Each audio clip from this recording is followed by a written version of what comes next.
What's up, everybody? Welcome into Dodger Heads, presented by DodgerBlue.com, part of the Blue Wire Podcast Network. My name is Jess Beagle, joined today by Matthew Moreno and special guest Mark Langill, who is the Dodgers team historian, here to talk Dodgers history, Dodgers, Yankees, all sorts of stuff. So, Mark, thank you so much for joining us. I'll start with just the question that's on the top of my mind. What does it mean to be the Dodgers team historian? What does that look like day to day for you? Well, the funny part, whenever I give speeches, people wonder, how do you become team historian? And the answer is easy. Don't hit the ball in Little League, and you're well on your way to being a team historian.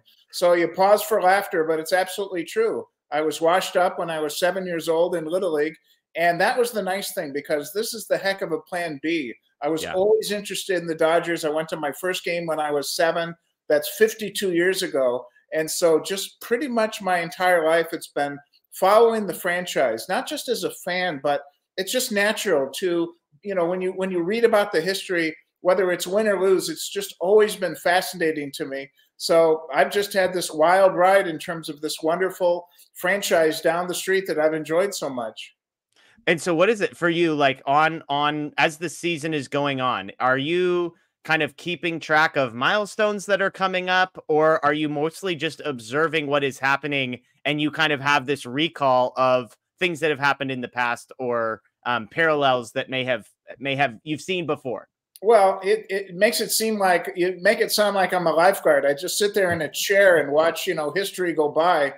The other title of my job at the stadium, I've been a member of the front office for 30 years. It's publications editor. So my background is sports writing. I wanted to be a sports writer when I was a kid, and I covered the Pasadena Star-News Dodger beat from 1987 until 1993.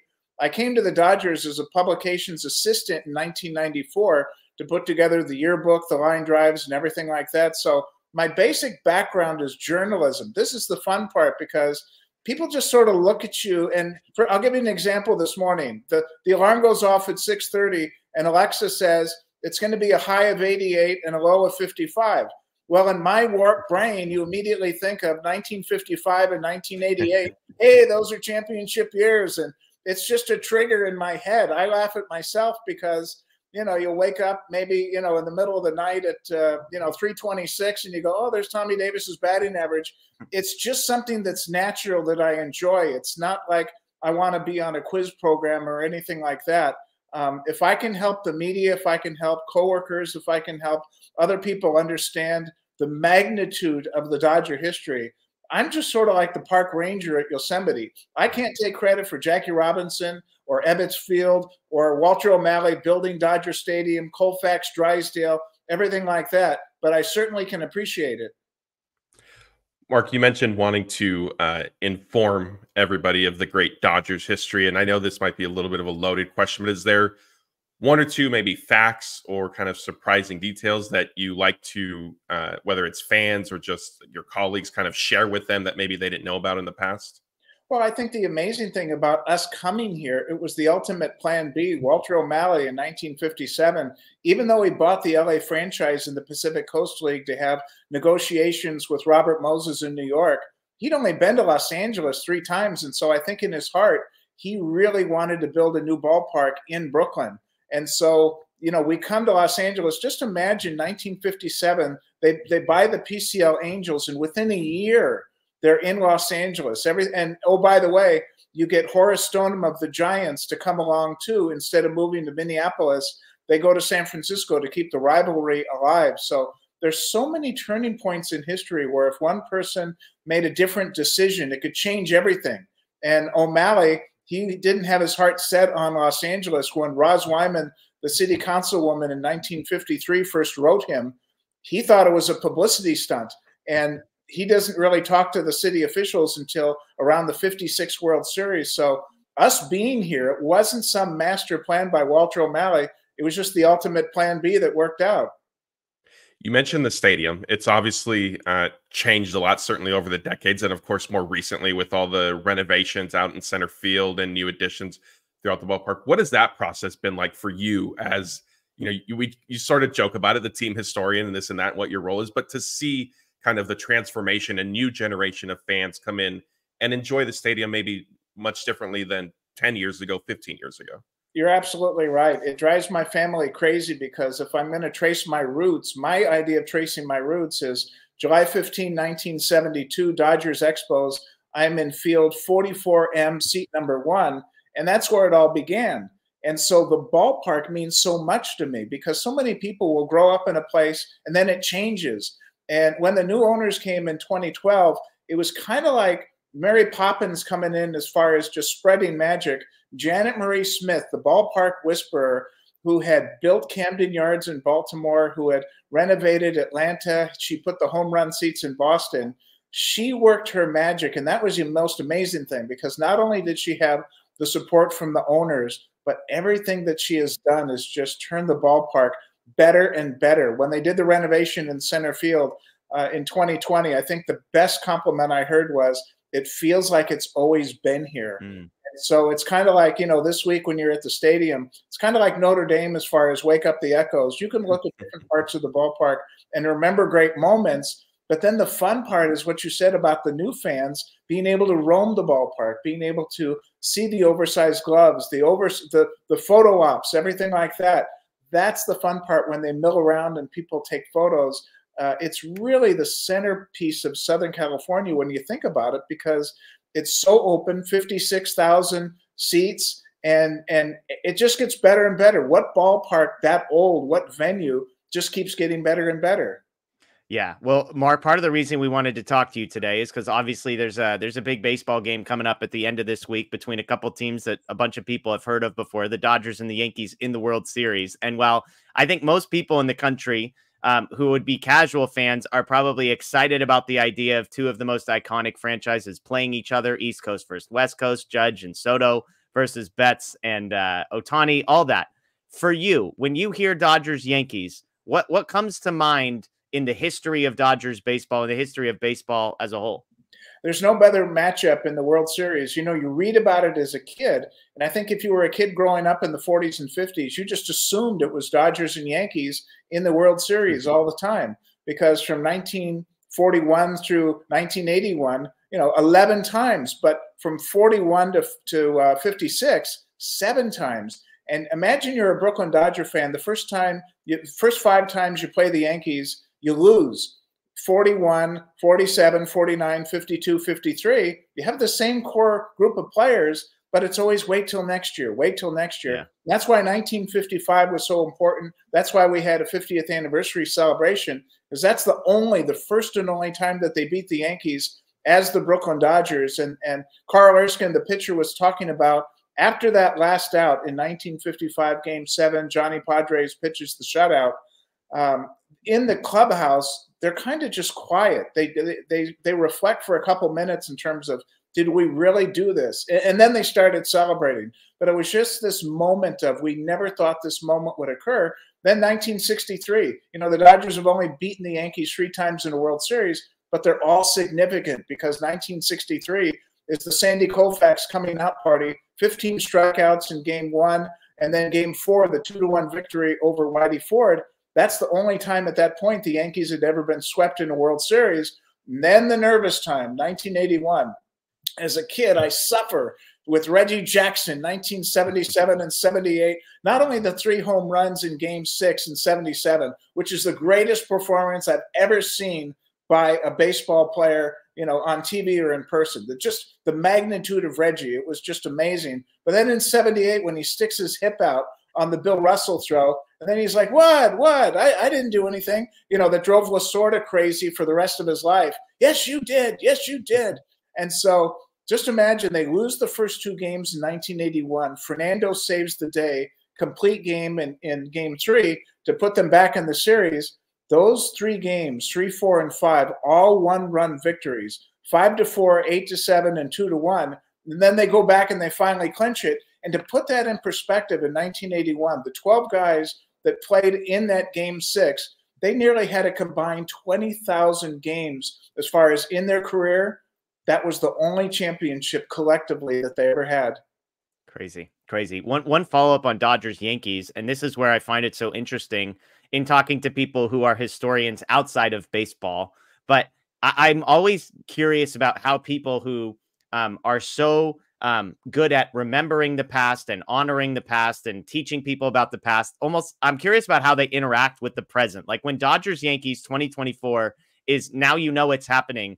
Are you able to like try and put in historical perspective what a World Series title against the Yankees in 2024 would mean to the Dodgers? Or do we kind of have to let things play out and then let it breathe for a few days, weeks, months, years before we will really be able to put this entire season, but again, if the Dodgers were to win, in perspective? I never get ahead of the final result, because I always say, hey, let's just watch the movie, because whatever I know in my head, I have no idea what's going to happen Friday when they throw that first pitch. And so the thing I look at is the bunting in the stands. You look at the pregame photos when guys from the past maybe are shaking hands and they're doing photo ops and things like that.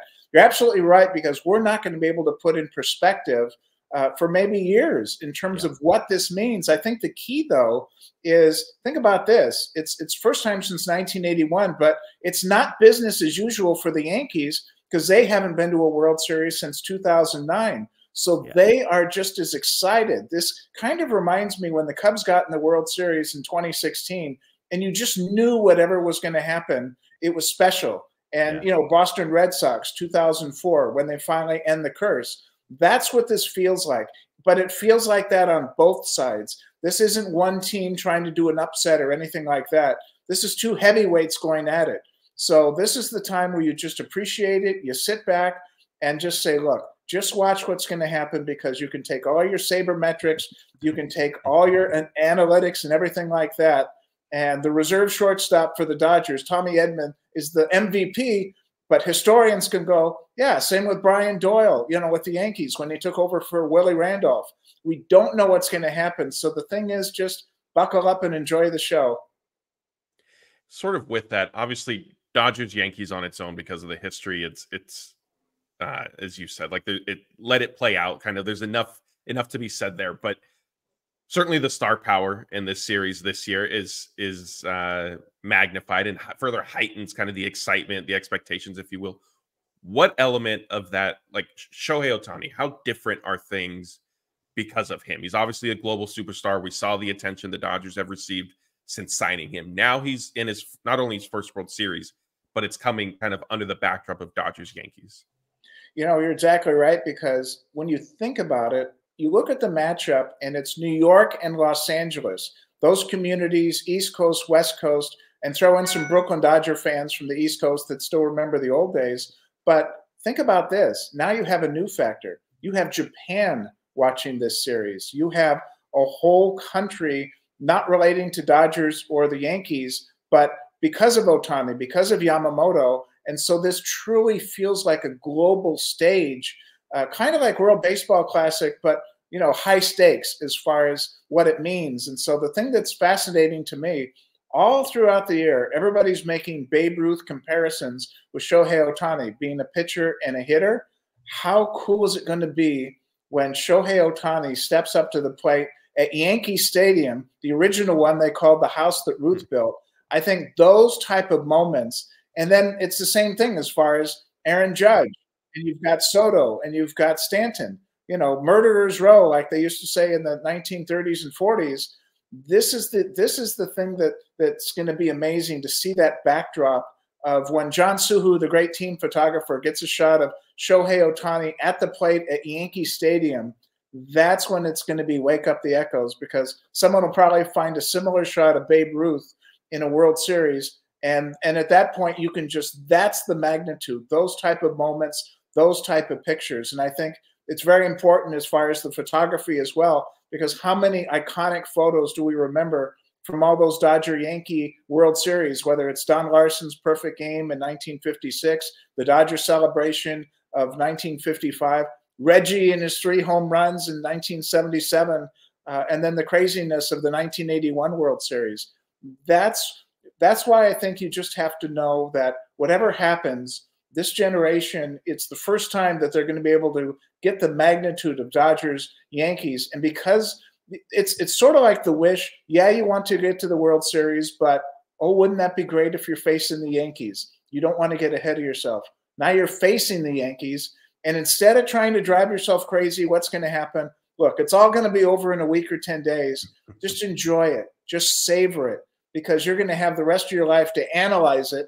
And like everything else, you know, my first World Series game, 1977, Game 4, I'm so excited. I'm going to the World Series. It was 9 innings of trauma because we lost 4-2. So instead of tying the series at 2 games apiece, it's a 3-1 deficit. Not that that still upsets me, but that's the fun thing. You can have the rest of your life to bemoan the fact, oh, why didn't they do this? Why didn't they do that?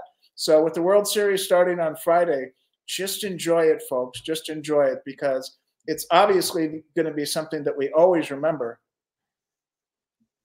Yeah, that's well said. And I think last thing I have for you is you've mentioned, you know, a lot of references to the past and Ohtani, Babe Ruth type thing. Does this World Series matchup remind you of one of the others the Dodgers and Yankees have played? Are there any parallels of these two teams, or one of the teams that maybe you could say, hey, this sort of feels like when the Dodgers and Yankees played in X year? Not really, because you've never had a Dodgers-Yankees World Series where there wasn't great anticipation. Because from 41 to 56, they're neighbors. They're in New York. That's the Subway Series. And so there was never, oh, this again, because you'd have a Jackie Robinson storyline. You'd have Mickey Mantle would come along. Joe DiMaggio, fresh off his 56-game hitting streak in 1941. You'd have crazy plays like Mickey Owen and the drop third strike in 1941. You had Cookie Lavagetto, Bill Bevins of the Yankees, 1 out away from a no-hitter. And Cookie Lavagetto ruins it with a walk-off double. And then Colfax in 63, coming back to New York as the big star.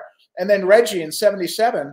It wasn't business as usual because the Yankees hadn't won a World Series since the 1960s. So that was the gap when Reggie Jackson leads them again to glory. So you've never had, that's a very good question, in the previous 11 series, you've never had a ho-hum matchup. There was always hype on each side. And just like this year, you just know when you see the promotional material where you've got the New York landscape, the Hollywood landscape, it's the same thing. It's New York and Los Angeles, and now New York, Los Angeles, and Japan.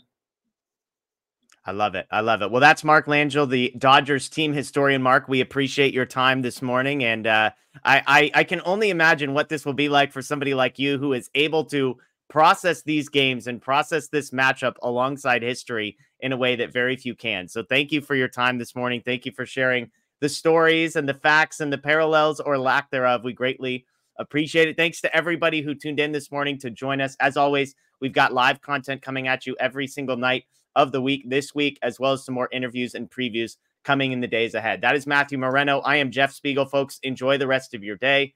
As always, go Dodgers.